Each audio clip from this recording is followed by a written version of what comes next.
Welcome to the Horror Friendly Podcast. It's not over till that bitch is dead.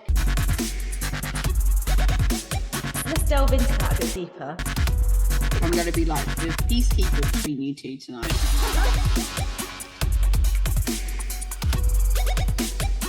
Don't fuck with the original. Yeah, don't fuck with the original.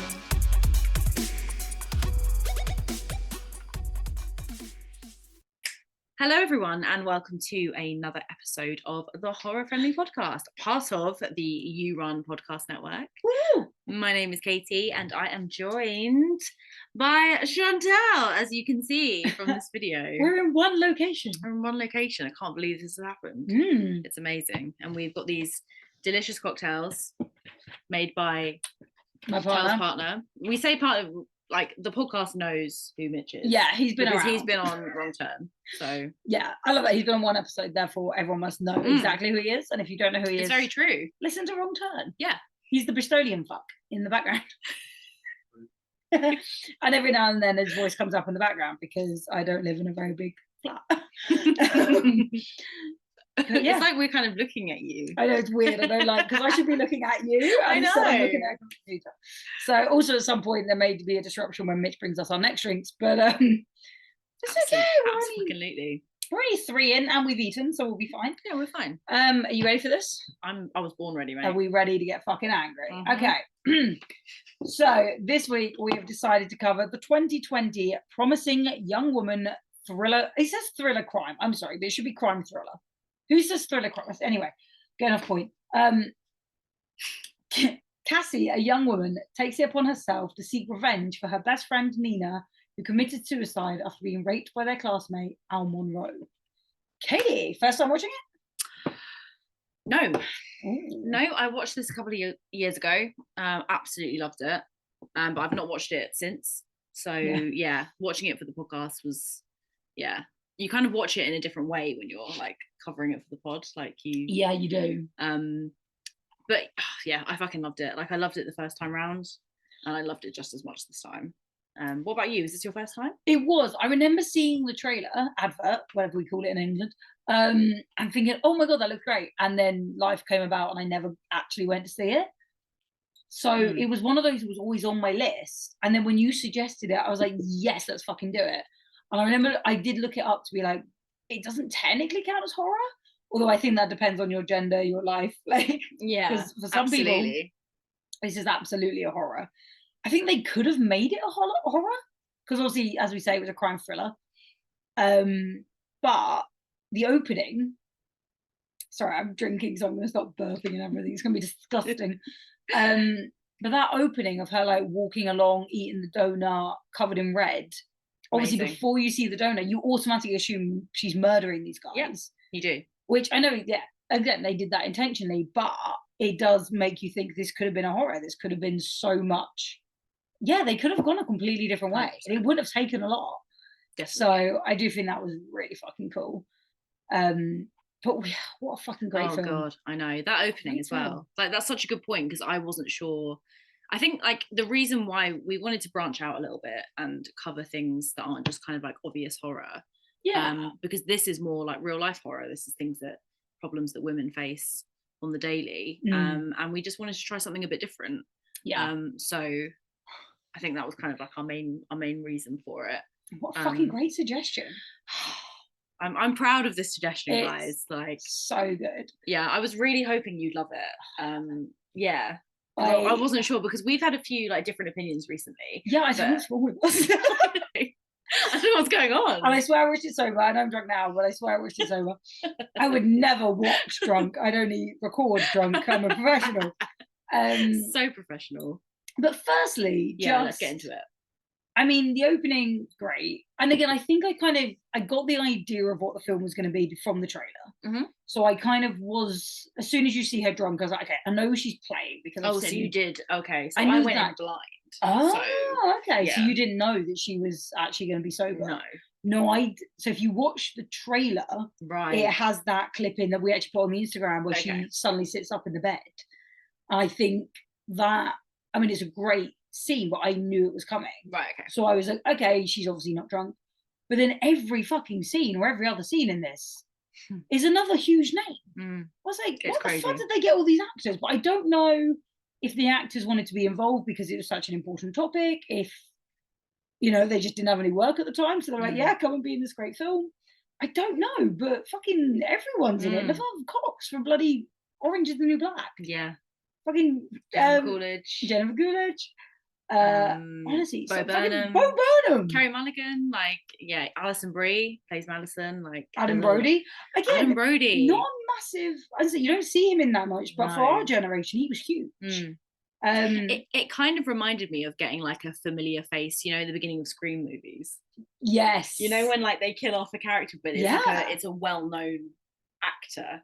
Yeah. And it felt a bit like that. Like Adam Brody was obviously in the opening scene, where it kind of sets up what she's doing and why she's not why she's doing it, but what exactly she's doing. And it kind of reminded me of Scream in that way, like the setup of it. Yeah. No, actually, now that you said that, I can see that. But like, that is who I think it is, isn't it? Christopher Mintz, please. Like, McLovin. And again, I was McLovin's in this. I don't know if and he was in Kick-Ass too, and everything. And I was like, did they just go and find people that were like our generation? Because again, like, he just popped up, but again, for a scene.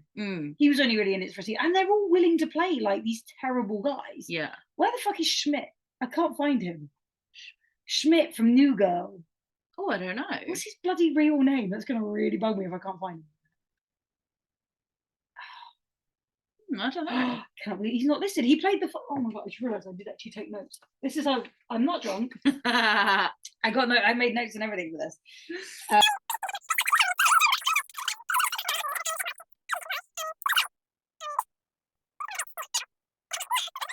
Missing. Yeah, so it was Al's friend, right? Oh, that's top cast, that's why. Yes. It was Al's friend, the one that kicked her hands in the fire. Like, had absolutely no regard for her body. Just did not care. Yeah. About anything. Joe, there you go, Max Greenfield. Al Monroe, beg your pardon. Yeah, Max Greenfield. Bug me if I could not remember that. Yeah, so Al Monroe's best friend Joe, who's been best friends with him since med school. Yeah.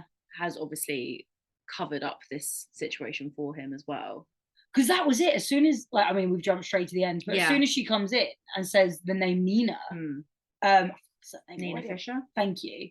But as soon as he's like, oh, did Joe put you up to this? So Joe knows everything. Like, and again, Joe's been with him since the beginning. Yeah, like, don't get me wrong. I know, like, it's a really hard thing because I'm like, I'm all for guys having friendships where it's like ride or die, because, you know, that's us. But also, there's a fucking limit. If your mate's a rapist and a murderer, don't have to call it quits. Yeah, there's a difference between Cassie and Nina. A huge difference. You got the whole Cassie and Nina friendship where they would die. Yeah, she would die for her. Yeah, and then you've got that friendship, which is just is what we said. It's I'll kill for you or I'll kill because of you. Like, and there is a difference. Yeah. So, guys, we encourage friendships. Please know the limit. Yeah. Please don't rape people and cover it up. Like, what's fucking scary is we have to say that in this fucking day and age. The amount of things you see where it's like, oh, we urge women to look after yourselves. We urge women not to get drunk and not dress. Urge men not to rape. Because a film like this, and again, I don't know. I should have looked. I'm sorry. I want to look at like the director and see how she got all those actors. Because was it just because they thought it was such an important message that they were all willing to take those roles? Because it's a dangerous fucking role. Yeah. Like, for a male actor to take, to be like typecast as a rapist. That's really fucking dangerous. Yeah, very much so. But also really fucking important because it fucking happens. Yeah. All the fucking time. Well, even like starting with the opening scene with Jerry and how I've kind of said like it does feel a bit like Scream, where they kind of open with a kill or like open with like a kind of well-known actor playing, you know, a guy who's going to be killed off. Yeah. But I found that very interesting that they went straight into the nice guy. This is kind of what this film is about. It's about the nice guys and how like they aren't nice guys. But it's the nice guys are the worst. The guys that call themselves the nice guys are the biggest problems. Like, fucking hell. So he was like, oh, I'm just going to go over there and see if she's okay. And then even at the point where they're in the Uber, you kind of think, okay, potentially. And then when he's like, I'm just near my flat. Do you want to go up? That's as soon. Oh, you knew shit was going to go down. Like, you don't just say that to someone that's blackout drunk. She can barely walk. Like, do you want to come to my flat? No. Like, you were literally taking her home. You were doing everything right. Why did your brain suddenly switch and go, I'll take advantage? Yeah, like, no. oh, I don't have my phone. Yeah. Yeah, like, just get her home. And this is the thing, it doesn't matter that she's in that state. You can't take advantage. You just fucking can't. No. But it's that, and then he's in the flat apologizing to his friends like they're such assholes. I'm like, you're about to rape her. But because they were making comments. But again, when guys see themselves on that different level, and it's like, oh, but I'm a good guy. I deserve the sex because I tried to take you halfway home and then took you to my house. No, you don't deserve shit for pretending to be a nice guy. Oh, fucking. The thing is, this film is so infuriating because it's so real. And it's like, yeah, it's very real. And that's why it feels like a real life fucking horror film. And all those guys at the beginning where it's like, well, she shouldn't be that blackout drunk. Can she even stand? And immediately it's that victim blaming. Absolutely. So there was a thing I saw earlier actually. It was like, when men get drunk and alcohol, like it forgives them for everything. Because, oh, he was just drunk. He didn't mean it. But if a woman gets drunk, we then forgive their actions. Because like, oh, well, she was drunk. What did you expect him to do? Not rape me. It shouldn't be that fucking hard. Yeah. Why is that hard? Yeah. I hate the world. This film is a lot. It's a lot, but it's amazing. Yeah. I fucking loved it.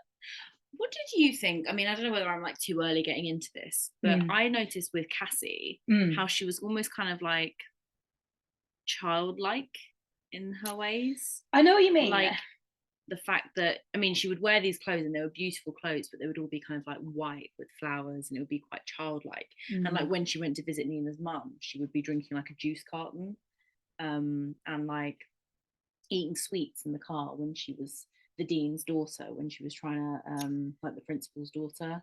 There were just things like that where she was kind of like quite childhood, and I wondered whether like she was trying to revert back to the days of she always had her nails like multiple different colors, like kind of like a child would do, or like you would with your best friend, and she would have her friendship necklace on, and it's almost like she's trying to get back to that time with her and Nina, which makes me want to cry, I think is that as well. Hit the nail on the head. Like, she's got so much regret from that time. She's trying to relive it. She wasn't there when she died. She wants to wake up every morning and be back there. She hates being an adult without her best friend. Yeah. Because would they say she was 30? Yeah. So she's had what, 10 years? Okay, maybe 8 years because of obviously doctor school is doctor school. But like to be a nurse or a doctor, you're at fucking med school, whatever. Yeah, med school's long. So she could have been like early 20s, but like that's a fucking long time to like live with that guilt and like not have your best friend. So it probably is a bit of repression, but it is fucking hard because I can kind of see that. But then also there's the other flip where actually she's putting herself into these really dangerous adult situations that she has to handle with such a fucking head screwed on. But she's also very witty, like when she's in the coffee shop and she's just ignoring customers. Like there is a kind of absolutely a line between an adult that doesn't give a shit and a teenager that's just fucking throwing their toys out the pram. Yeah. So yeah, she's an interesting character. There's a lot of layers to her. I do really like her. I like her too. I think what's dangerous is she just doesn't care. No. She's given up. Not even given up. She's still fighting, but she just doesn't care what happens to her. No, she doesn't. Which is a scary position to be in, is someone who doesn't care. If you've got nothing to lose, you're fucking terrifying. Yeah, very true. Yeah. Very true. Oh God. I was like, I had to put down, does she just scare them? I hope she killed them. Because it was when she was doing the notebook and you can see all the tallies and she writes their names down. But then the contrast is that she can write their name down. They couldn't even tell you her name. And yet she's keeping tally of all these. I wonder if she ever checked back on them to see if they were still doing it. I wonder. I do wonder. Well, I mean, I guess there was like, well, you kind of get the outcome like with Jerry, Adam Brody, when the other guy picks her up from the bar. A bit later on. Yes. When she bumps into... No, it's fine. Sorry, you name. can put that in the middle if you want to speak it. Was that the guy... Paul, played by Sam Richardson. Yes. Paul, and said, oh, you're the fucking crazy girl that Jerry was talking about. Yeah. So you can tell that, like, how Jerry has reiterated that story is that, like, oh, she was a fucking psycho. But again, she didn't want to have sex. But he's not even learned his lesson. Instead, it's just, oh, the crazy girl. Yeah. So that's kind of, you got your answer there. Yeah. He didn't fucking learn. No, he just called her a psycho. Yeah. This one psycho bitch who didn't want to have sex with me. You mean who didn't want you to rape her? Is apparently a psycho. Oh my fucking god! But I also love when she's like, "I'm not the only woman that does this. There's one that carries scissors." Yeah. Like, I want to be one of those girls. The thing is, though, oh, do you reckon it's real? Sorry. You know what? You know what? Like, I did wonder that actually after watching this film. I was like, do you think girls did go out and like start to do it? I really want to know. I know. Because what do you guys think? What do you think? This is so weird. So I feel like we were on This Morning. With Holly and Phil. So Phil. Why am I Phil? No, I didn't mean you were Phil. I meant we're judging Phil because he's male and also has a slightly sketchy past. Yeah. Problematic. Yeah. Philip Schofield. I've already ran out. But yeah, it does show. So it shows that he didn't learn. He just kind of called her a psycho. Everyone believed him, and that was it. Of course they believed him. Like, of course they believed him. It's such a fucking. Oh, she pretended to be drunk. Okay. Okay. Yeah, but she didn't want to have sex. Okay, it doesn't matter if you're drunk, sober, or what. You can change your. I think like the difficulty with this film is that like she is doing something out of the ordinary. She is calling men out, which is completely great, but she is also like, as you rightly said, putting herself in danger. And she isn't like, people don't do this normally. She's doing it because I've never heard of it. Petrified. She's so she doesn't care. She doesn't care if she doesn't care. She doesn't care, and she's so heartbroken about Nina and the fact that she wasn't there. She's trying to do everything in her power to stop it happening from someone else. And that's the dangerous thing. She is behaving kind of unhinged. Yeah. Because she's putting herself in danger. No, she absolutely is. And I think, again, as we said, that's the most dangerous thing. When someone's got nothing to lose, they're fucking dangerous. I really kind of hope this is real. Like, I also do and I don't, because unfortunately I know those women who get murdered immediately. Not immediately, but pretty fucking quickly, because, again, men would rather kill the woman than ruin their own reputation. Yeah. But I just... She says everything as well. She always gives them an out. I noticed that. So when she's with them and when they're like again, we'll go with Jerry. So he's like obviously working his way down. He literally takes off her fucking pants. So he's staring at her fucking vagina. So like, she just doesn't care. She's like, I don't know. Yeah, you're right. Like with, I can't call him McLovin. Christopher Mintz-Plasse. Yes. And she says like, oh, you stuck your fingers inside me. You didn't even think to stop to check. Yeah. So she's letting that, like, yeah. But you know what I mean? She's letting them in terms of...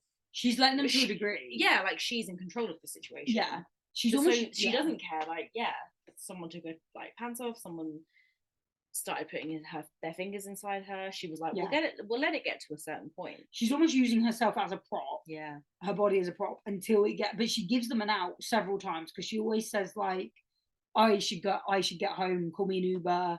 Or she does give them what are you doing? What are you doing? She always asks like, what are you doing, to make them think. Or she says like, stop, I think, with one of them. She says like, stop, no, and like they don't, and it's only then where she's like, you're not going to stop. Now I'm gonna reveal I'm sober. Because I did wonder that. I was like, if Jerry had taken her home, would she have just been like, thank you, you're a good guy, and gone upstairs? Yeah. Because again, like, he's proved he's a good guy. She's kind of been like, okay, well, cool, I've been proved wrong, fine. Yeah, and I bet she fucking loves that when she actually gets proved wrong, to be like, yeah, you actually did the right thing. You're not a danger to women. Great, love that you're out there. Yeah. And then you get every other fucking guy that she's come across where it's like, nope, take it too far, because apparently, and again, it's Neil Christopher Mintz-Plasse, where he's like, did I read his name as Please earlier? I think might be drunk.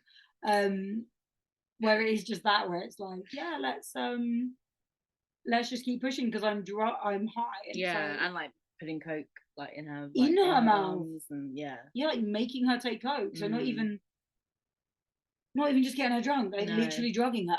Like, for fuck's sake, what's wrong with men? Tel's I say angry. men. Tel's angry. I am, and I know, like, don't be wrong. I know some women are fucked up and do this to other women because, again, I've read some of the stories I've heard about like female relationships are fucking scary, but they're also the rarity. And this isn't even like relationships. This is literally like just one night stands, and they're immediately taking advantage of drunk girl. I love Laverne Cox's character, Gail, in the coffee shop. I love as well that Ryan turns up. She's immediately like grilling him. I did think it was a bit harsh to be like, have you killed a child? Yeah. Like, I mean, a child died in surgery, so you killed a child. Like, and he was kind of like, okay, fair enough. Well, no, but he took that so well. I was like, I'm not being funny, but like, accidents happen in surgery. How can you just take it so calm that you're literally being accused of murder because something went wrong? Well, Ryan's a nice guy, you know. No, Ryan's a cunt, as we later find out. I was so annoyed as well because I literally put like, Ryan is a green flag. Oh my god, yeah. He was such a green flag. So you wouldn't have known this, Tal. So you got like sucked into his like charm. It was that whole thing at the beginning where I was like, Cassie did. So here's an audience member. Yeah, here's the thing, because he was a green flag. Total green flag.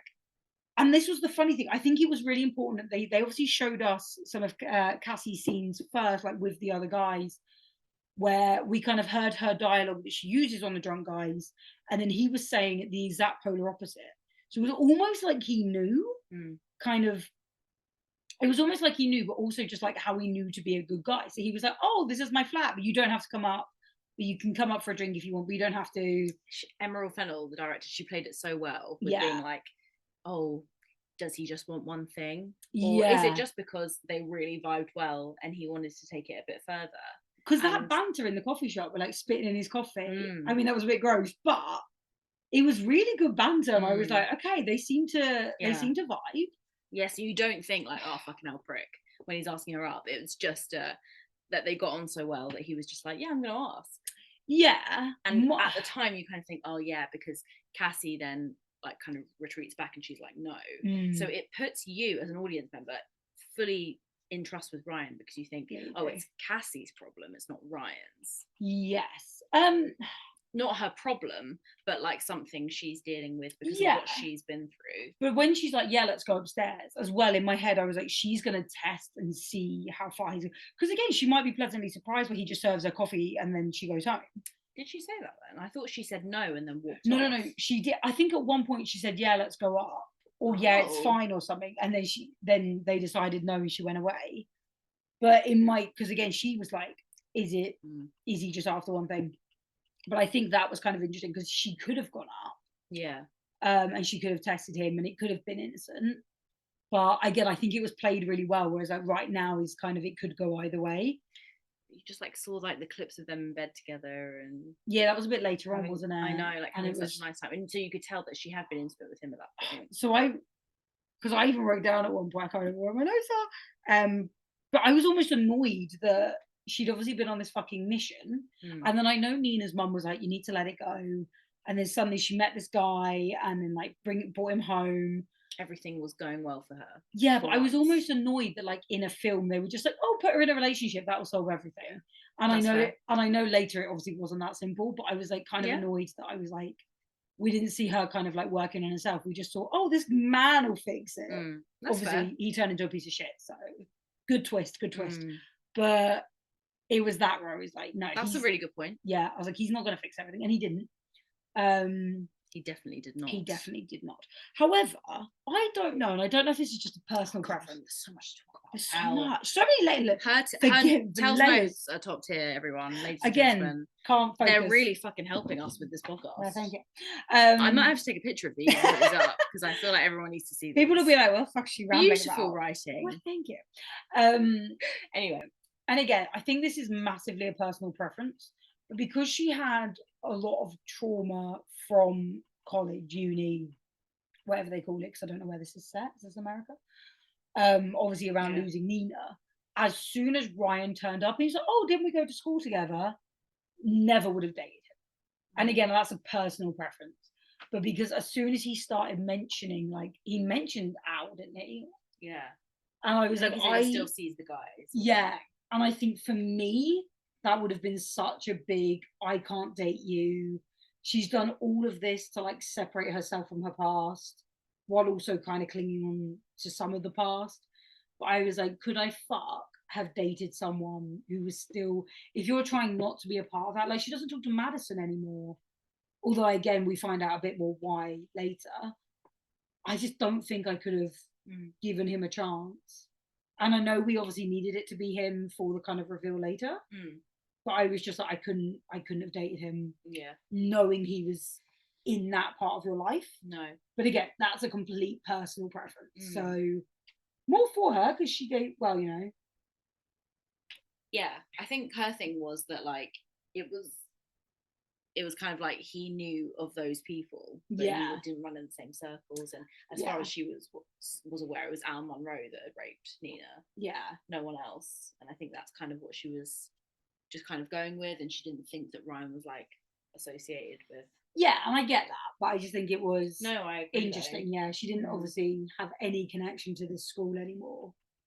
And then, but as well, like, she wasn't meeting anyone else, and then everyone was telling her to like meet someone. She obviously vibed with him. Yeah. So like, you know, fair fucking play. She wanted to give it a go. Like, I'm not judging that. I just think for me that would have been such a hard. And I do think we do see it actually, where she's obviously got a little bit of. She is resisting it. Yeah, she is resisting it a bit, and I think it does dig up, like, open up old wounds where she's like using him to look on. It wasn't Facebook; it was like a knockoff version of Facebook or whatever it was. The fact that he lived in England, I think, for a bit, and then like moved back, and she now knows that he moved back, and she's kind of using Ryan as insider information, and there were kind of like hints along the way, the fact that like he knew. I know, like, we found out at that point, but he knew where the stag do was going to be, and he said like he does hang around with them, and the fact he was invited to their wedding, like you I'm not saying that like that means you're an accomplice, but like there were slight hints of him like, okay, so they've put this character in there, but why is he even slightly associated with the guy? If he was a good guy, why is he just not this fresh new character that's come from? And I think that was a big part of it for me as well, because I was like, he's, as you say, there's like, he's kind of associated enough to be invited to the wedding, not to the stag. Interesting. So you could say, okay, trying to sort of he was just associate himself to make himself look better. Yeah, but and it's like, because didn't it turn out that he worked at the same hospital as Al? That was it. So again, it might be like, oh, okay, it's a politeness invite. So you could kind of theorize a few things, but I think that whole. That actually he wasn't into the stag. So if he'd been at the stag, I think it would have been a whole other catfish. But so it was an interesting one. I was like, I couldn't do it, I don't think. No. But I might have used him to try and get more information. if I had the fucking balls to do what she does. God, Jesus Christ. Jesus Christ. Yeah. So in terms of the people she meets up with, like, I think we need to talk about like Madison, the lawyer, and I want to call her I called her the same thing earlier, and I can't remember what I called her. Not principal, but the person that's in charge of the college of the university. The admin person. Yeah. Like the administrative. Yeah. So there's like those three. So I mean, do you want to talk about Madison briefly? Yeah. Thoughts on Madison? I mean, she's perceived to be this kind of like girl that's got lucky in life. My life is perfect. Yeah. She's completely forgotten about the past, and like, oh my god, nobody's seen you in so long, and like, there's a reason for that, and it's the fact that like none of them, maybe they need to be reminded deep down, but none of them on the surface remember what happened to Nina. Well, I don't know. I took it a different way with Madison, because I thought, because Madison was like still making up some of the old excuses where it was like, oh, but we were all blackout drunk like regularly, and so I took it that Madison was kind of just still in denial. Okay. It's like, no, Al would never do that, because again, we know that Al is still friends with Al and that. Sorry, Madison is still friends with Al. Because it's like, oh, two of my favorite people, or whatever she commented on the post. I wonder how fake that was, though. I wonder if like she wasn't at the wedding, was she? No, but saw. Is that because everything that happened?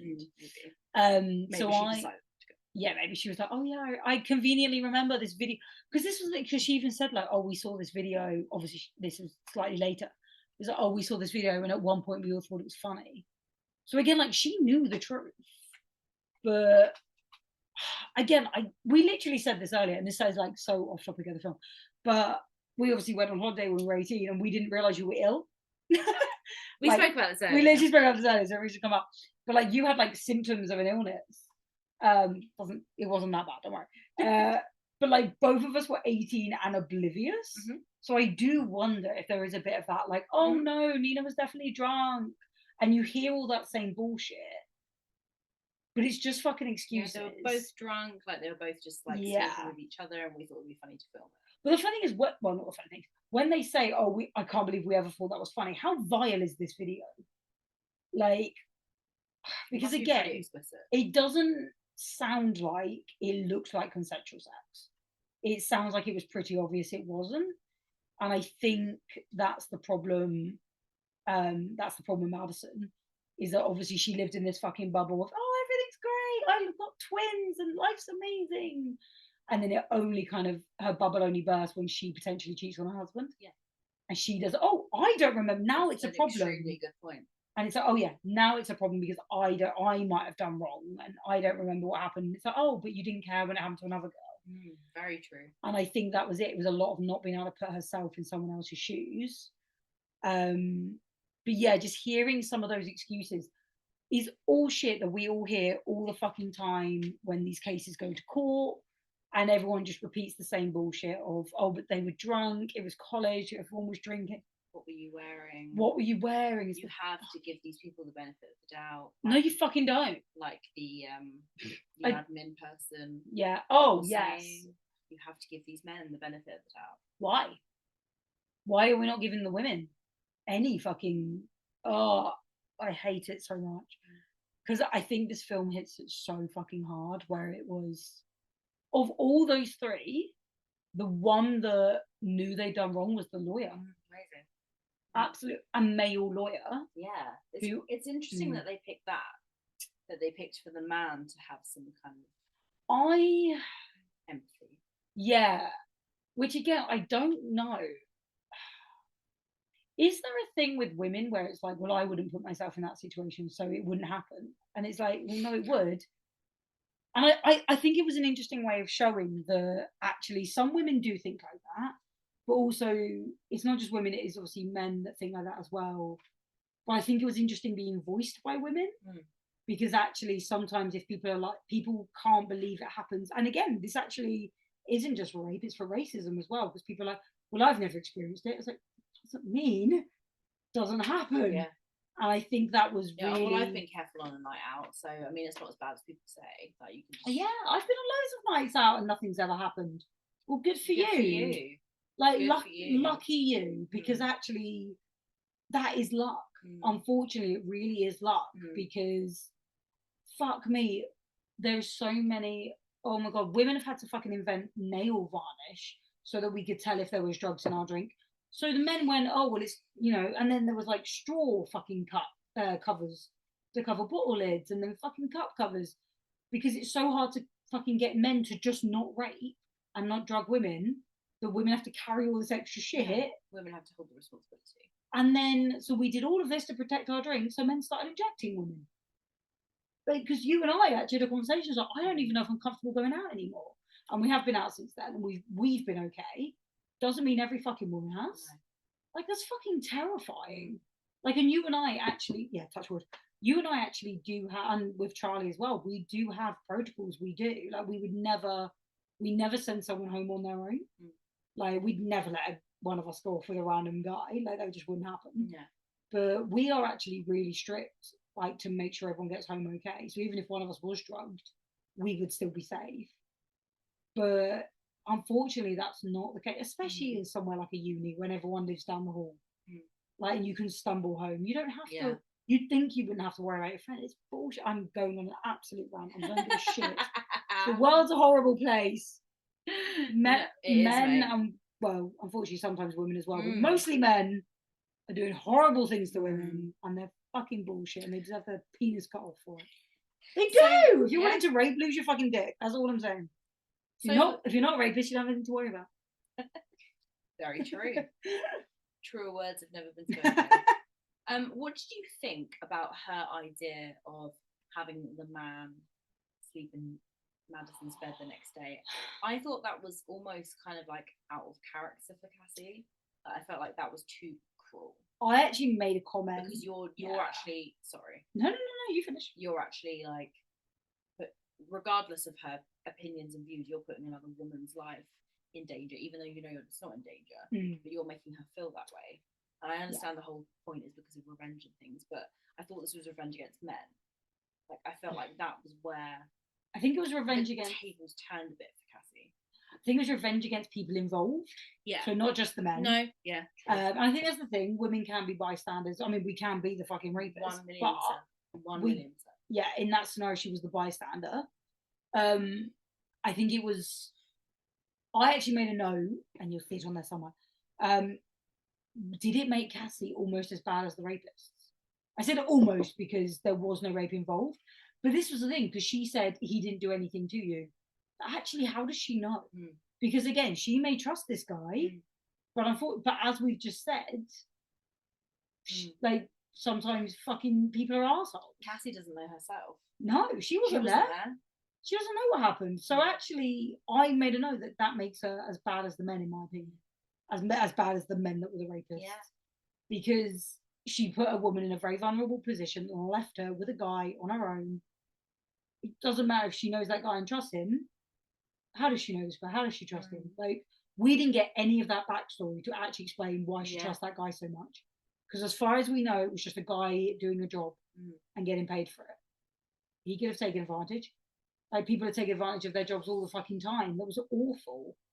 I didn't like it because I was like, this has now made you. I understand the point she was trying to make, and I understand it did actually pay off. Yeah, it did. But it was a fucking nasty thing to do, and I did lose it for Cassie a bit there. Yeah. So, and again, I know at that point she didn't care, and she was like, "What do I have to lose?" But nasty. Very nasty. Yeah. Yeah, definitely. Yeah. I want to know what she was going to send the guy in to do to the lawyer. I know. Saying, "Oh, am I still getting paid?" She was like, "Yeah," and just walked Yeah. off. Like, was he going to beat him up? Like, because maybe beat him up. That wasn't going to be the same. Let's be honest. No, that's true. I don't know why. Yeah, I don't know. But I thought the lawyer thing, I was quite surprised by that when I first watched that, because that was quite like, okay, he's changed his tune.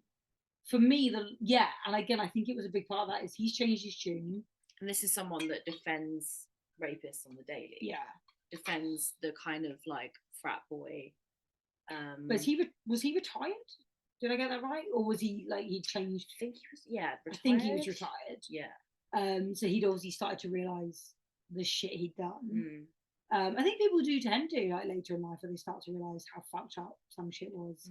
Because again, they're just following orders, and I get the bonus if I do this. Yeah. And as he said, like, you get one picture of a girl drunk dancing, and the jury fucking lap it up, and I'm like, so fucked up. So fucked up, but so believable. So believable. Like, this is going on a tiny bit of a tangent, but there was I was looking up this case in America where there is obviously fucking tons of them. Where this young guy was accused of rape, and with this girl that was passed out at a party. So quite kind of similar circumstances. Yeah. His first name was Brock. I can't remember his last name. I know the one you mean. As soon as you said that, yeah. Yeah. And his dad did like a victim impact statement for him, or like a victim statement, and then the lawyer kind of ran with that. But what I believe Brock's dad said to him was, or said to the jurors, the jury, oh, you know, how can one night of action justify losing his swimming scholarship, losing this, losing that, and oh god, I think about that case a lot. Yeah, and he did get things taken away from him. Yeah, but he was. The judge of that case used to go to the same college as Brock went to. So, surely it's a conflict of interest. Like, find a different fucking judge. So he kind of reminded me of this guy, like the defense. Yeah. Because the defense kind of said, "Oh, one night of action," and the dad said one night of action. So clearly, even at this point, they don't know the impact they've made. They don't know like what they've done. That's what blows my mind as well. And again, there is several cases. I know the one you're fucking talking about, and it's horrific. I think he's had the shit kicked out of him several times since then, if it makes you feel better. Because his face was plastered everywhere, and people were like, "Do not fucking trust this man." But my mind is so useless. I'm so drunk. The lawyer. The lawyer. Yeah. I think that's where I was going with it, because like they say these things, and it's very, and like you said, like it's very easy. Yeah, it's a paycheck, and it's very easy to convince a jury that like she was drunk, guys. She was drunk. She asked for it. She consented, and then she passed out. Okay, but she's passed out, so she can no longer consent. Funny thing is, you saying about that one though, and like how the dad was like, "Oh, you know, it's one like that." Sounds more like the administrative person who was like, "We can't just accuse these poor men." Sorry, what? No, if there's but there was no proof, and then she even admitted like we get these accusations like once a week, twice, once a week. Look into those. Maybe you should fucking look into them. Maybe we should start asking questions. Maybe men should be on a fucking curfew. Yeah, I'm glad you mentioned that, because that's so true. Like, yeah, the fact that there's ones coming in weekly is like, is that not a cause for concern? Yeah, is that not huge? Something you should be looking into if that's the case? It's so fucked up when she's just so nonchalant, and then obviously when it's like, well, your daughter's in a cafe with a bunch of guys, and suddenly she panics. I'm like, because you know what they're capable of. But for some reason, we blame the women. It's different when it's her daughter. Yeah. And it's like, oh, but we're going to blame the women for putting themselves in those situations. Like, despite the drugs, despite anything else, despite several men sometimes involved holding them down. Oh, God, it's horrible. Sorry, it's going to be very trigger warning. Yeah, absolutely. And one interesting thing was the fact that, like, Cassie didn't give the daughter any drugs or alcohol. No. So even, like... She left her there. Yeah, the admin woman, she couldn't even sort of... Like, her reasons with Nina and Cassie were like, girls are often drunk. Yeah. They don't know what they're doing. But the fact that Cassie kind of like supposedly dropped her off at this place. Yeah. And she was fully sober. So there's this admin person, this principal, she had no argument. Yeah. Because her daughter was fully sober. Yeah. So she couldn't be like, she wasn't going to turn around and be like, oh, well, my daughter was drunk. No. Still very aware that slightly kidnapping. Yeah, well, this is also the thing. This is where it is. Like, this is kind of similar to the Madison situation, where it's like you're literally putting an innocent girl. Yeah, she was a fucking child that is nothing to do with her. And I know the kid actually had no idea. Where you have your difficult relationship with Cassie throughout the film. It's a complicated relationship you have with her. Yeah, I think it is, and that is it. She's not our heroine. She kind of is. She kind of isn't, because she's the imperfect one. Yeah. Because Madison did do wrong. Yeah. But you're not better. Yeah. You're not better by doing something disgraceful like that. Yeah, 2 wrongs don't make a right. Sort of thing. And like, the daughter did nothing wrong. But I get it, she was trying to make a point. But you're putting someone else's life on the line. Because she was like, oh, she's at this cafe with these guys. Oh, you know what they're like. Actually, anything could have fucking happened. Yeah, she left her in a dorm room, and actually anything could have happened while she was talking to the mum, because it doesn't fucking take long. Like, literally 2 minutes can ruin your fucking life. It's terrifying. Well, she said it was the dorm room, but actually she'd left her in just a cafe and she was safe. Yeah, but it's still. Not the point. So, it's going to be hours before she realised her boy band's not turning up. It's like, no. Because, again, anyone could have walked into that public space. Like, you don't kidnap a fucking child. Is essentially what she did. And I think that was the interesting thing with the lawyer, because again, they kind of, I liked how they flipped the script, because again, nobody can say, oh, but women never forgive. It's always that, but you can't, this isn't hating on men, because you've literally got 2 women who are defending the rape, because again, they're using every fucking excuse in the book. And then you've got a guy who's genuinely sorry for it. And I think that's what Cassie wanted. She just wanted to see, she wanted people to understand what the impact was, what had happened, that Nina had literally killed herself because of this. And everyone was pretending it didn't happen. Yeah. And Cassie saying, I forgive you, to the lawyer. The lawyer just kind of breaks down. I don't know if I could have forgiven, but I was glad and again, I did kind of have this thought, because I was like, okay, it's all well and good, the lawyer's saying like, I'm sorry, please forgive me, or did he ask for forgiveness? I can't remember. But like, okay, well, what are you now doing to actually, like, are you as a lawyer? And again, maybe he was in the last years of his career. I don't know. We didn't really get that backstory.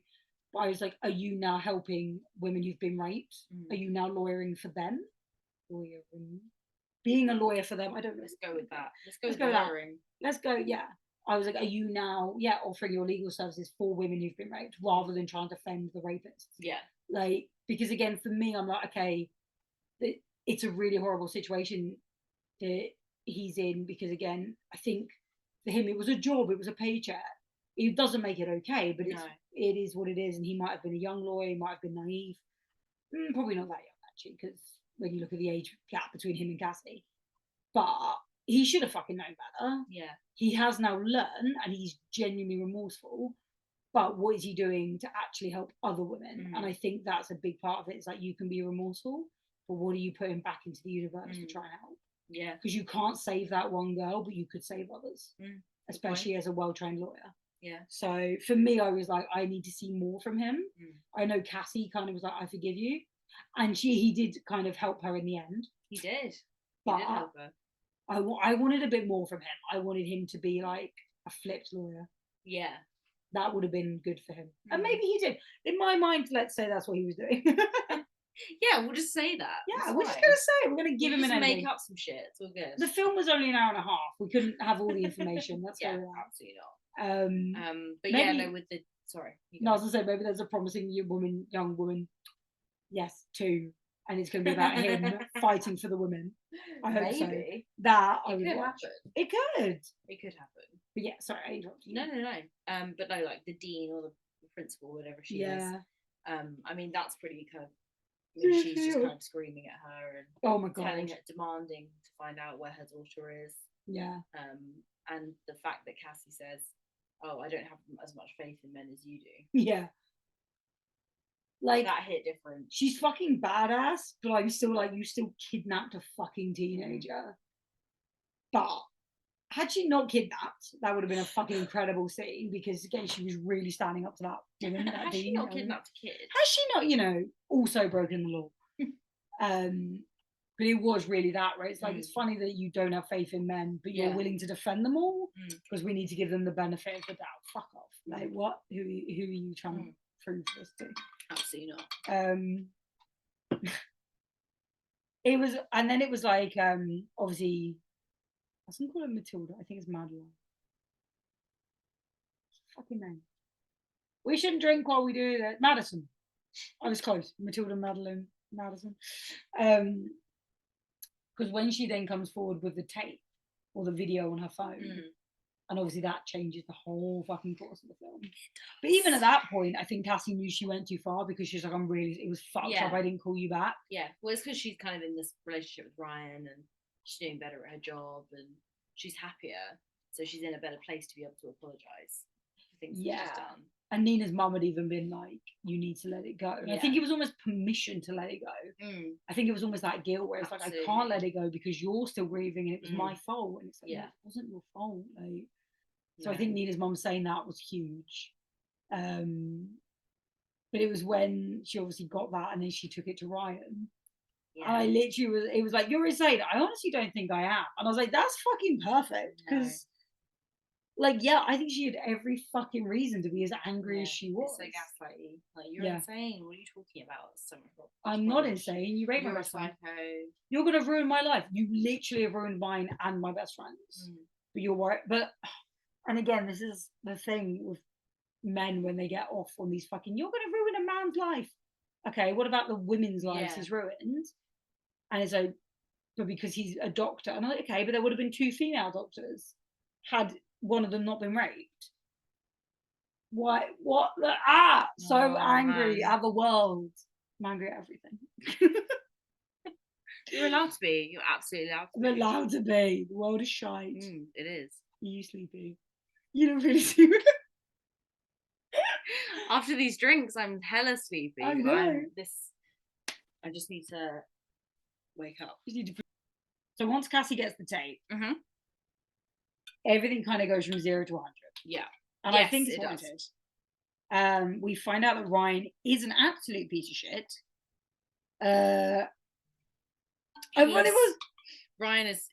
So those that haven't watched the film or like just don't mind about Why spoilers. are you watching this? Why are you watching this? We're so glad you're here. I'm glad you're here. Hi. But if you haven't watched the film, stop now. Yeah, stop now. Go and watch the film and then come back because And we'll otherwise come back. spoilers. My head looks huge. Let me see this. No, I look like a fucking egg. What? Look what you made. So, We need to break up the. Okay, so we find out that Ryan was there at the evening of yes. Nina's rape, and he in fact watched it, thought it was funny. You can you hear his voice. Yeah. So how did you feel as a first time watcher finding that out? Did you expect it? Did you think that Ryan is too good to be true? Yeah. Or were you like, oh, okay, like Cassie's found someone? I was a little bit like, he's too good to be true. But again, once they did that kind of log, I was kind of, as I said, I was kind of annoyed. I even wrote down, oh yes, because love fixes everything, like quite sarcastic. And then the next scene we heard his voice, and I was like, I'm actually gutted that he's a piece of shit. Yeah. I'm was too glad that his true colours are like shown because again, I didn't want her to get like married to this fucking arsehole. But it was that moment where I was like, I was quite gutted. I think it added a layer, and I think it added obviously a lot of. It was when like all these when he was just like shouting at her, "You're insane," and I was like, "You're no better than any of the other." Yeah, it's so gaslighty. It's so fuck off. Yeah, you fucking failure. Oh, honestly, neither of us will be doctors. You fucking failure. And Cassie's just like, nice. Yeah, she handled that so well. It was just like, yeah, but like she knew she made her choice and she was fine with it. Yeah, he was a piece of shit. And I just think, do you know what? He had so many opportunities to actually be a genuinely good guy, not just say the right things. Very, very true.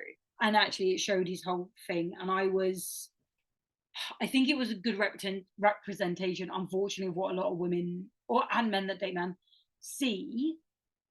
Men that date men. Drunk gay people. But I think it was anyone who dates men, what we sometimes see, where there is that flip where it's like, oh, but I've been dating you for 2 months. Sorry. Or like that like a few months, or I don't know how long this relationship been going.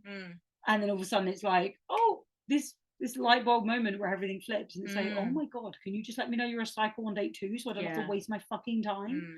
I know. Like, and it's everything fucking came out that was just him putting her down, thinking so low of her.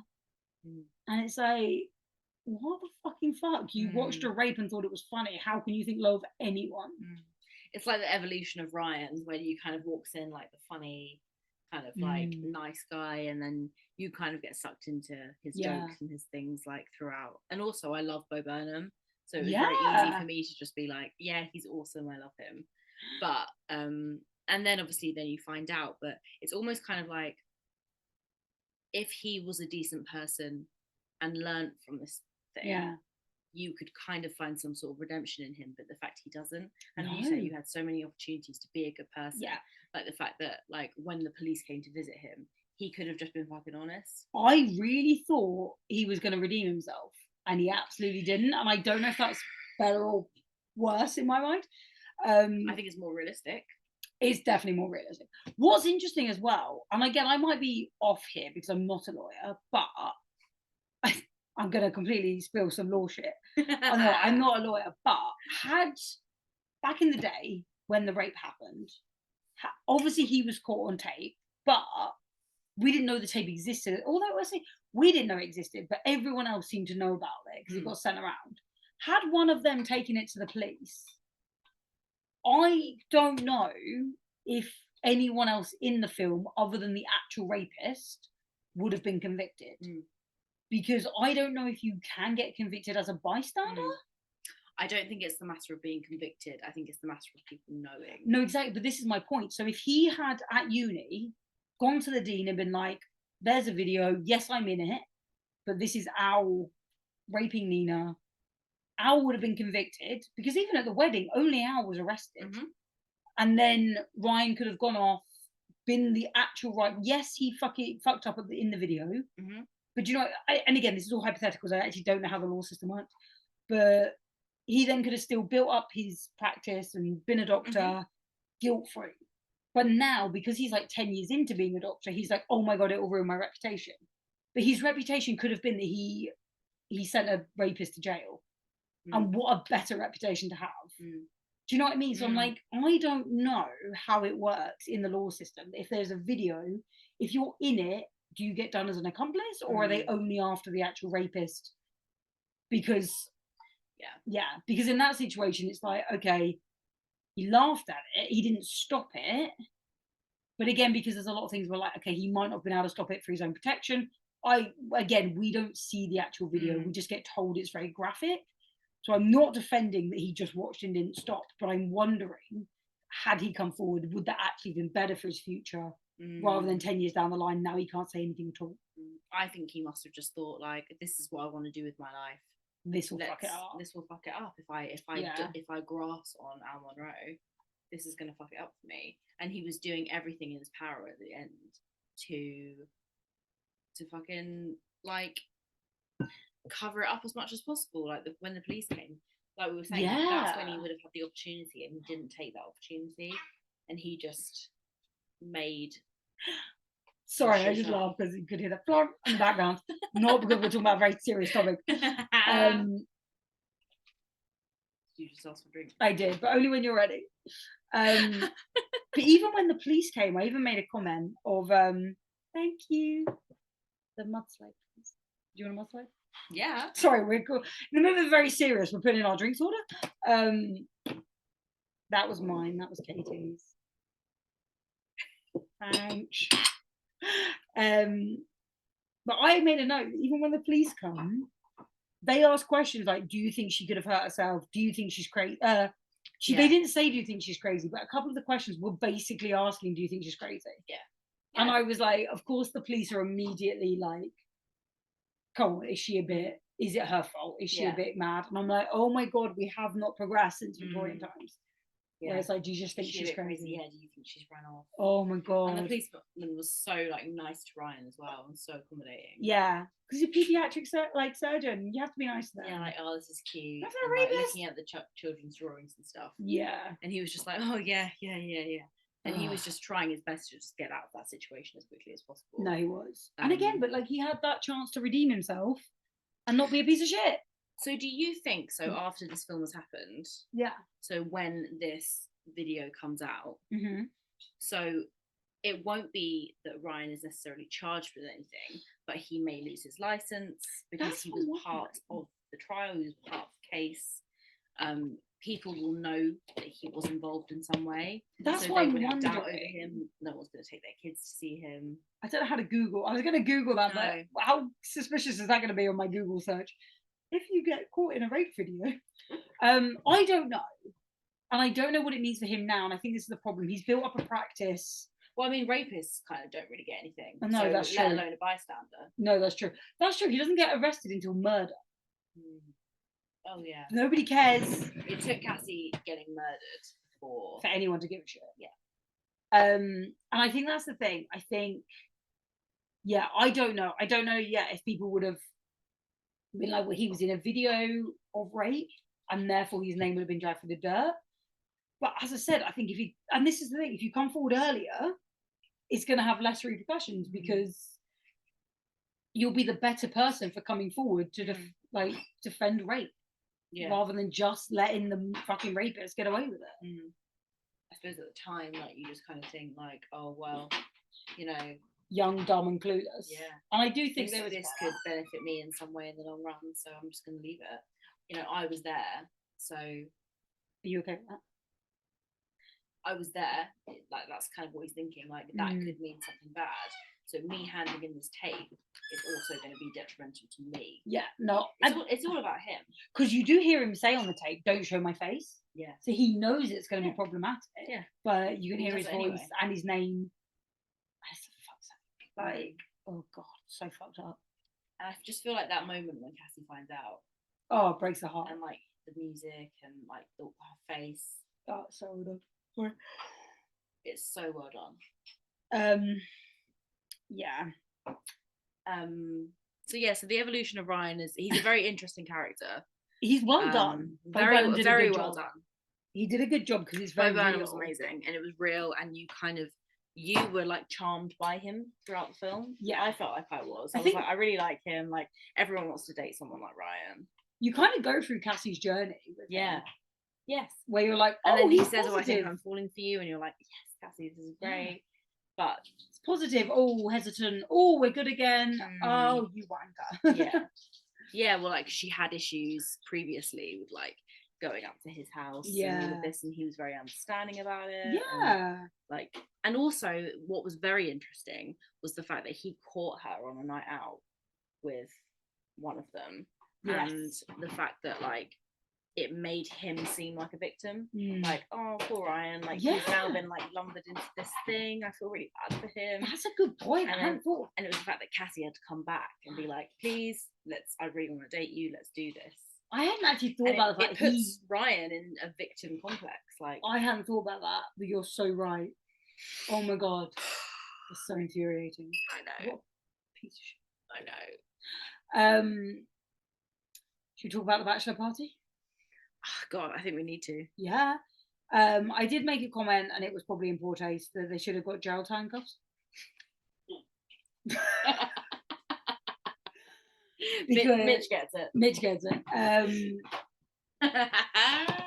Again, that whole walking up.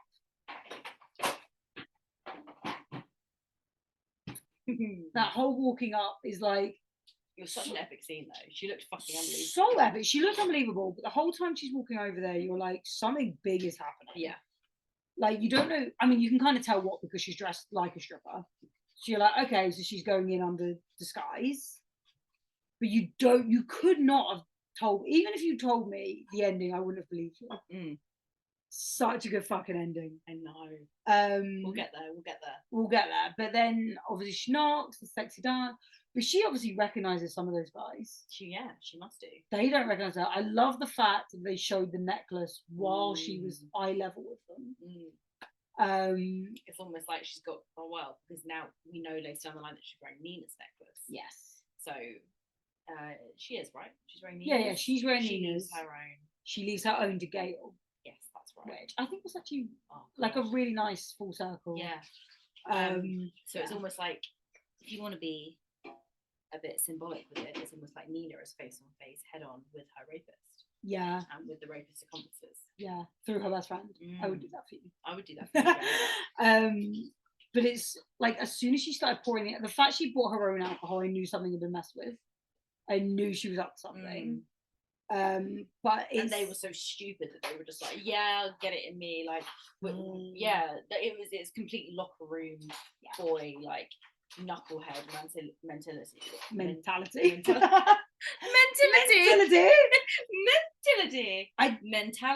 Yeah, where it's just like, I don't give a fuck, she's hot, she's giving me alcohol, let's go. Yeah, I did write down strippers are fucking badass and brave, because the fact that she used to walk in and like, I can't figure the right word, but dom essentially 8 men at the same time, maybe more. Like, it was fucking impressive. Very scary situation to be in. Fucking terrifying. Again, so vulnerable in the middle of nowhere. And I know, and this was the thing, I know she put herself in that situation, but fuck me, did she have a backup plan? Our drinks are coming. Oh, thank you. Oh my days, they look beautiful. I feel like this was the right film to do together, because I think so. We've had some very serious topics interrupted by alcohol. Thank you, Mitchell. Sorry, we're just going to take a minute while we... 2 seconds? Yeah, just 2 seconds while we... Did you make yourself one? Did you want to try some? Banging, mate. It is green and it's good. God, it's so good. It's strong. Okay, we're going to get through this last bit. Without the high proof moonshine. Yeah. Moonshine. Okay. Oh, okay. So yeah, I just thought it was bad, but even then when she like straddles him and she's like, oh, you don't have to do anything to me upstairs, but I don't get paid otherwise. Like, I did wonder, do you reckon that happens actually with some strippers? Yes. Where like, where the guy actually doesn't want to do anything, but they're like, I don't get paid, you have to play along. That's so fucking clever. And then just like cuffing him to the bed and then just slipping in Nina's name. But immediately, again, he just thinks it's Joe playing a prank on him. Like, he's just laughing it off. Yeah. And I'm like, you know what you fucking did. He's not laughing. He actually finds it quite horrific. But because he knows what he fucking did. So the bit that got me was then when when she walked in, and she was like, "Oh, you must be the groom or whatever," and then it stops in her tracks when she realizes it's him. And it must really have like been a lot for her to see him. Fucking hell. But the fact that he was like, "Oh, I don't really do this a lot. Like, I'm a good guy. Like, I'm a gentleman. I don't really do that." And it's like, oh, you're a piece of shit. Yeah, we all know it. That seems to be a running theme in this film. Is that men are a piece of shit? Well, that, but also the fact that like it's men making themselves seem like the gentleman and the nice guy. And well, and that's very true. I think even in real life, you say you're a gentleman. I mean, I'm sure me and you have come across I'm men a nice guy that we've spoken to that say they're nice and not a fucking chance. Not a fucking chance. And it's weird. That's very true, I think. Yeah, you kind of get a vibe sometimes. Like an actual nice guy doesn't call himself a nice guy. It's so true. And it's like, and again, it's like the worst is on the internet. When guys are like, I'm a nice guy, why don't I? And 90% of it incels, when it's like, I'm a nice guy, why don't I have a girlfriend? So one, no woman owes you anything. You don't just get magically owed a girlfriend. That's not how this fucking world works. And two, the fact you have to call yourself a nice guy proves you're not a nice guy.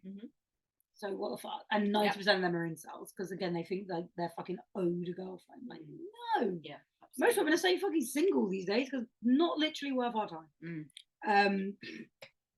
Hey, but I say having just been poured a cocktail by my partner. But I did think it was interesting. Again, one, absolutely shocked by the smothering scene. Very long, but I still expected her to get up. Like, even when it was over, I expected her to sit up. I was so shocked. And I didn't actually believe it until Joe came up the next morning, took the pillow off her face. Because I was like, how has she not moved yet? I was fucking shocked. Yeah. Totally. 100%. And at that point, I was like, there's still like 10, 20 minutes left. I couldn't believe that she died. I couldn't believe she died. What the fuck? Actually blew my mind. So would you have preferred if she'd survived? Because I've spoken to a couple of people about this, and they're like, "Oh, I didn't really like the ending. I loved the ending." But what did you think? So I loved it. Like, I kind of wanted her to survive. However, when you saw the plan and the rest of her plan, I was like, okay, she went in guns blazing. That's the equivalent. And men are like, oh, love the action films. That's the equivalent of the guy going, yippee-ki-yay, motherfucker, and going into the gunfire. That's essentially what she did. But she had the backup plan. And she sent the tape. If I disappear, please get this release. And it was the fact that she sent it to the lawyer. And I was like, that's his chance to redeem himself. And hopefully that then domino effect, and he does start doing more. What do you think Nina would have done had she not died? Would she have carved? Sorry, not Nina, Cassie. What do you think Cassie would have done had she not carved Nina's name into? Do you think she would have just carved it and then left? Do you think she would have killed him? Interesting. What would have happened had Cassie not died? I think she'd have carved the name, and I think she would have sent the tape, at least hopefully, to his fiance. Because can you imagine marrying someone and then years later finding out they're a rapist when actually someone knew before you married them? Like, no, fucking tell me before I made that fucking That mistake. would be more ideal. So, whether it went to the police first, I would have at least wanted it to go to the fiance. Because then again, he was then done for murder. We never actually saw him get brought up for rape because that tape was still with the lawyer. Yeah. But it's the fact that Joe knows he's a piece of shit and already tried to run away. And I was like, cool. So yeah. Okay. Because it would have been fucking hard for him to explain why he had Nina carved into his body to his fiance. True. Although I couldn't believe one cuff broke and the other one didn't. Because I was like, come on, they're both. I'm so gutted she bought shit cuffs. But then, so as you say, she had this backup plan. Yeah. Ryan thought he got away with it. Al thought he got away with it. Yeah. But it was the fact, I made notes. It was the fact when Joe came up, I literally put, why are people so quick to defend men? Because, and before you go, oh, she's a man hater, I'm not. But before anything else fucking happened, some of the first lines out of his mouth were, this is not your fault, and you did nothing wrong. Which is, and I know it's his best mate, but he's saying that to someone who's just committed murder. Like, I love you, but if you kill someone, I'm not going to tell you didn't do wrong, unless they were, okay, maybe if they were attacking you. But she was attacking him because he deserved. It's very hard, because I'm like, okay, if you were being attacked, but if you deserved it for raping the guy, I'm not going to defend you. Like, it's so fucked up that he immediately was like, this is not your fault, you did nothing wrong. Like, no, Well, there's a reason he's at the stag, isn't it? Yeah, because he knows everything. It's like, no. If you knew my past, you wouldn't be at my hen do. Yeah, if I knew you fucking done that shit, Jesus. You wouldn't be around me. Whereas this guy is with him. Well, I say through thick or thin, but I mean, he fucks off at the end. He like runs away. He's like, no, they won't catch me. It'll be fine. I mean, through thick and thin until the actual law turn up. Exactly. It's like, oh wait, that's fucking hilarious. There are consequences to our actions. Yeah. Shit. But it is like he's a child and he's being like, he's crying and he's just like, oh my god, you know, my fiance's gonna leave me. Like, this is you fucking who? You don't deserve a fiance. You're a piece of shit. And it was all of that, and like he was literally like weeping and just being so, oh god, like awful. Just an awful man. But even the fiance is only spoken about in terms of her looks. Yeah, because she's referred to as a bikini model, swimwear model. Yeah, whatever. And then Joe puts in his speech, he calls her a solid catch. And I was like, is that all you have to say about this fucking bride? Like, what the fuck, dude? So embarrassing.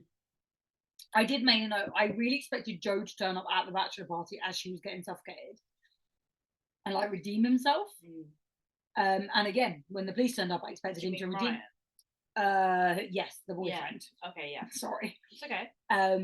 And like, yeah, when the police were questioning him, I expected him to go, oh, actually, she said she might go to the stag do. Because he fucking knew, so he probably knew what his mates had done. No, he was hiding it all. And he was hiding it all. And like there was so many chances, at least two. Ryan had a lot of chances, and he just didn't because he was proud of himself. And that's what I think was amazing about this film, was that it did give him a chance to redeem himself. Yeah, and it was like, okay, I've watched this film. Sorry, I've watched this clip, but I'm a better person now, and that didn't happen. So there was really no redemption for Ryan whatsoever. And then when they were burning the body, I was like, Joe is way too calm about this. Like when he just kicks the hammer, he's way too calm. Like I found that really upsetting. Yeah, but he didn't care. Like Al actually looked kind of like Al was kind of looking around. He looked uncomfortable. He was just a little pussy who just like was scared and a crybaby and didn't want to get caught, and he did something and he just expected someone else to pick up the pieces. But I think as well the difference between them was he was the one that did the murder, so actually if the police turned up, he would be the one convicted, whereas Joe was just being a friend. And I think Joe kind of was fine with that. It's it doesn't matter because I'm here to help you. Yeah. Whereas Al actually looked like, oh my god, I feel sick. Yeah. But I think it was more because he was like, I don't want to be caught, not because he murdered someone. Sorry, nothing now. Yeah. Yeah, interesting. And I've loved the song pairing with it. Yeah. Angel of the Morning. And Ryan looking at his text messages. Yeah. Yeah, as you could see them coming through, and I was like, what the fuck is she? I loved that unveil of what she'd done. That was amazing. I was a little gut he was the only one that got the messages, because I kind of wanted Ryan and Joe to Joe to also get them, but I don't think she had his number, so fair enough. But I wanted them all to be scared, because I was like, you've all fucked up, you all know you fucking have. You had chances to redeem yourself and you didn't do it. Cassie gave you a lot of chances. So many fucking chances. Yeah. Yeah, no, I think it was. So I get why people wanted her to survive, but I also think it was a really fucking good ending. Amazing. My laptop is notifying me of things. Oh my god, such a good film. I know. I haven't got anything on SFX of this, to be fair, because again, it was minimal SFX. So I actually didn't look it up, which I probably should have. What I did want to look up was more about the director. I didn't get a chance to do that. Emerald Fennell. So I may have to put more of that on the Instagram. Yeah, so she directed Saltburn. Oh, okay, yeah, that's more recent. Yeah, and I think they're the only two that I'm fully familiar. Oh, Barbie, of course, she directed Barbie. No, she didn't. Did she direct it? She did direct. We should have Greta checked. Gerwig. I'm so sorry. I was gonna say, I'm sure it wasn't her. No, Emerald Fennell was in Barbie. I apologise. But this one, adverts. I think, and I might be completely wrong, and I'm so sorry. I'm trying to find her. Yeah. Oh no. I was going to say it was her directorial debut. She did have one before this, which was Careful How You Go, but it was a short. So I think this is the one they kind of count as her main feature length. Okay. And then, as you say, and then Saltburn, which was more, I say way more recent, as if 2020 was so long ago. That just felt like a very long We love year. to think it is. It was so long ago. She also played Queen Camilla in Camilla in The Crown. So there you go. There we go. But yeah, I think she fucking killed it. Yeah. To be fair, she's actually in this film. Is she? Yeah, she plays the influencer when Cassie's trying to copy the blowjob lips. she's the YouTube. We actually didn't talk about the blowjob lips, and I just there we go. SFX. There you go, SFX. I think makeup. I thought that was so well done because it was such a interesting add-in. Because as you say, actually, as you pointed out, acting quite young, still living kind of in her childhood bedroom, watching YouTube videos to do makeup. The house was kind of decorated kind of 80s. Yes. But that scene was very modern teenagers learning to do their lipstick and stuff on YouTube. They're all clinging on to their past. All clinging to their past. But also, I mean, I know why she was doing it because she was trying to look. And then, but that change in her face when she's got the blowjob lips and then she smudges it. Fucking, and then the grin and the subtlety of it later on, it was brilliant because it was that. Yeah, that discarded makeup of oh, look at me, I'm a mess. And I just thought it was brilliant. Yeah. And and that evening when she wears the outfit, and it's this short little dress, and it's so different to what she wears when she's Cassie. Yeah, that's true actually. It's a real costume. It is a real costume. She's really just putting this shit on. Yeah. There's nothing genuine, there's no Cassie in that role. No, it's which is funny that Ryan recognized her because actually she looks so different when she's on a night out and working. Yeah. Because I don't know, when she's got the little bunchies, she does look younger and she's in the cafe. And yeah, I really did notice the whole kind of younger look. Yeah, no, it really was. But yeah. Okay. Do you think you'd survive Promising Young Woman? It's a hard one, isn't it? It's a really hard one. It's a really fucking personal one as well, I think, because as women living in this world, I think it's a little bit hard. Again, this isn't a typical horror, so it's not yay, we're escaping Jason. So we can avoid this question if you'd rather. Well, yeah, it's a difficult one because it's a difficult subject and it's real. A different subject and it's real. I know, I asked that so casually because it was the podcast and then went, wait a second. I know. Maybe not. And it's a real, problem in real life, like you say. It's not. Yeah, it's a little bit hard to be It's not Jason Voorhees. It's not Freddy Krueger. It's. Would you survive it? And you're what life? What life?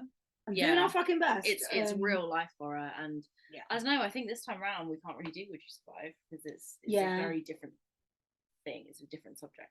It might be better to skip it because I think it's more that it's would you survive being smothered by owl? But it's such a fucking different scenario if you find yourself in that situation. Yeah, shit's fucked. And unfortunately, that's real. Yeah. And I will say on that, Al had every opportunity to stop what he was doing. Would you survive being a woman in 2024? We're doing our best. We're trying fucking hard. And it's difficult every day. It really is. Unfortunately, as well, some days are, and I will say, some days are more difficult. And that's not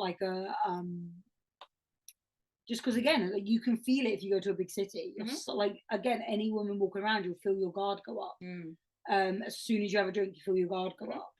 You and I are drinking at home because we're safe here. And it's fucking crazy the world we live in. So please, women, look after yourselves. Fucking drop us a message if you need to.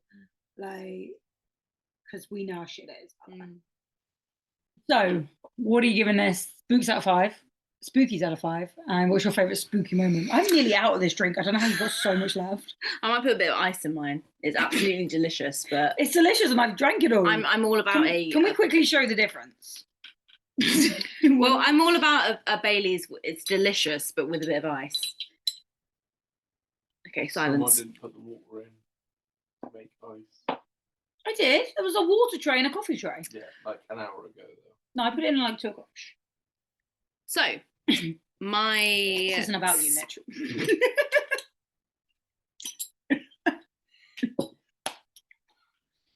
Your spooky moment, please. So, my spooky moment is when Cassie finds out about Ryan, because I think that is soups emotional. It is. I think it's, I don't know, just horrendous. And the music behind it is amazing. Mm. And you're finding out with her. Yeah. It's just horrendous. So that just it was just horrible, because it's just every girl's nightmare when they're into a guy and they suddenly realise that they're not who they say they are, but to an extreme level. So that's mine, and I'm going to give this 4.5 spooks out of 5. I thought it was an amazing film. You know what? I don't really know why it's not a 5. But like I've said before, like I don't give my 5s out willy-nilly. So I'm just check your information. This is brand new. Okay, let's just say it. We've had to record this bit a couple of times now, guys. So, but I'm actually shocked. 4.5. Oh my god, that is brand new information. So yes, I'm good giving it score. 4.5. Yeah, like I feel like that's pretty high, so I'm happy with that. It's a good score. What about you, Tal? So my favourite spooky moment, I'm gonna go with Cassie's death, because I was Really? genuinely.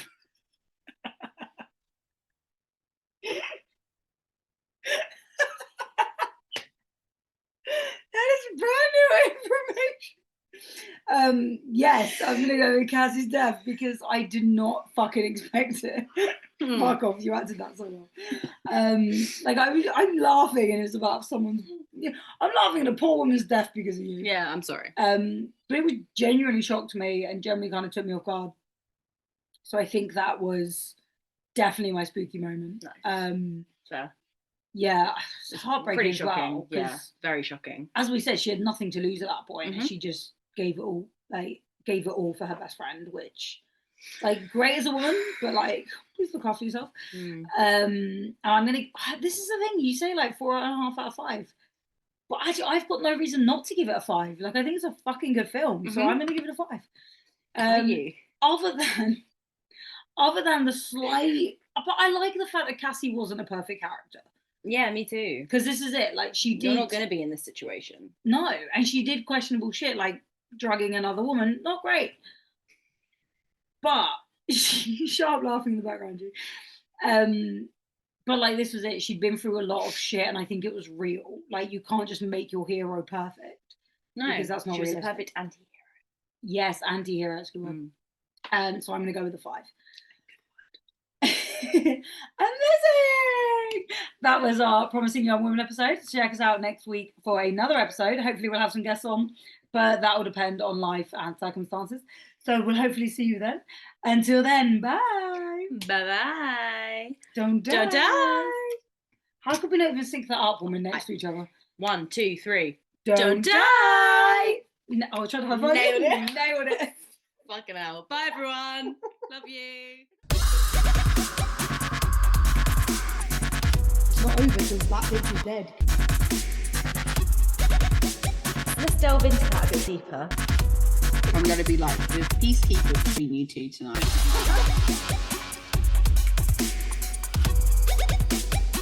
Yeah, Fuck with the original. yeah, don't fuck with the original.